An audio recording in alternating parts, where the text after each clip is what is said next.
Lewis chain of department stores is looking into selling a minority stake of the business for the first time. The high street retailer, which first opened in 1864, is currently jointly owned by its staff. But the BBC understands the company's chair, Sharon White, is looking into changing the business model in order to attract new investment. It's believed the plan is in its very early stages and no agreement's been made so far. John Lewis says staff will be the first to hear about any changes. Well, I'm joined now by Peter Hunt, founder of Mutuo, a group which advocates for mutual and cooperative organisations. Peter, can you take us through what's your understanding of what John Lewis is considering? Good evening. Yeah. Well, it looks like, just like every other high street retailer, they're, suffering hard times. There are challenges. There are spiraling costs, and because they're a mutual, they don't have access to investment capital. It means that they're having to use their debt that they've got and their retained profits in order to invest in the business, and it's just not enough. So from what I've seen, they're looking to increase their investment by attracting external investors into the structure. And how would that change the current structure that John Lewis had? How would that change if external investors are invited in?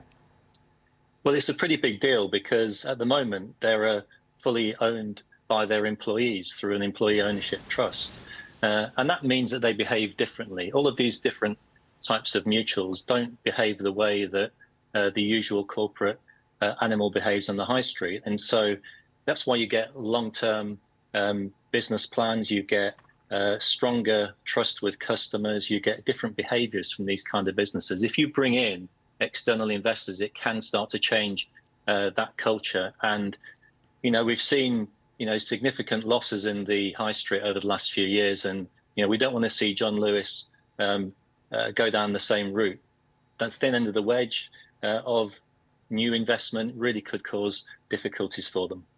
What if John Lewis doesn't take this option? What could happen to the chain?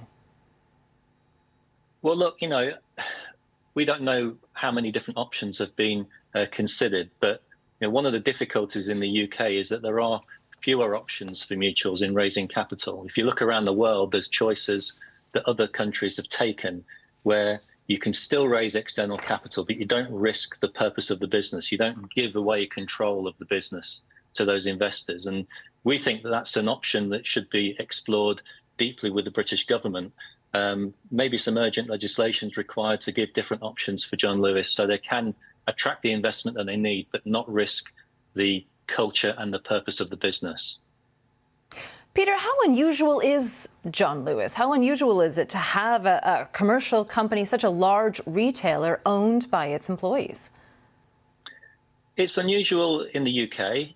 It's not unusual around the world. There's a lot of employee ownership across the United States and in different parts of the world. But for a business of this size, it's not the normal kind of structure.